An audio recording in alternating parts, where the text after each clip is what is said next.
கோவை மாவட்டம் சென்னியம்பாளையத்தில் கோயில் சிலைகள் உடைக்கப்பட்ட விவகாரத்தை கண்டித்து 20ஆம் தேதி கண்டன ஆர்ப்பாட்டம் நடத்தப்படும் என பாஜக மாநில துணைத் தலைவர் ஏபி முருகானந்தம் அறிவித்துள்ளார். அவிநாசி சாலையில் அமைந்துள்ள பிளாக் மாரியம்மன் கோயில் வளாகத்தில் இருந்த விநாயகர், ராகு, கேது உள்ளிட்ட சிலைகளை மர்ம நபர்கள் உடைத்து சேதப்படுத்தினர்.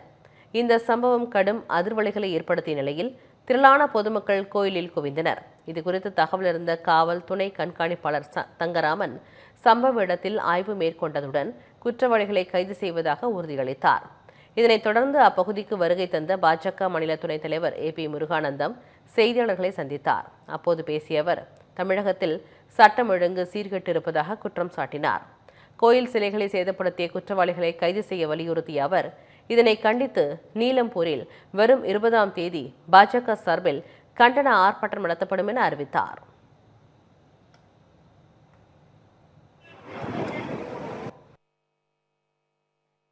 குறைந்தபட்சம் 100 ஆண்டு காலம் பழமையான கோயில் என்று இன்றைக்கு இருக்கக்கூடிய பொதுமக்கள் சொல்லுகின்றார்கள்.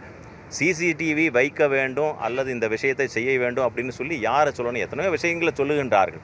நமக்கு தெரியும், ஏற்கனவே கோவை கம்யூனல் சென்சிட்டிவ் பிளேஸ்ன்னு எல்லாத்துக்குமே தெரியும். அப்போ ஏற்கனவே அறிவுறுத்திருக்க வேண்டும். இது ஒரு இடத்துல நடந்து முடிந்து விட்டது, சர்வசாதாரணமாக இங்கே இருக்கக்கூடிய பொதுமக்கள் கடந்து செல்லுகின்ற விடுவார்கள் அப்படின்னு ஒரு மெத்தன போக்குனால தான் இவ்வளவு சர்வசாதாரணமாக இருக்கின்றார்கள்.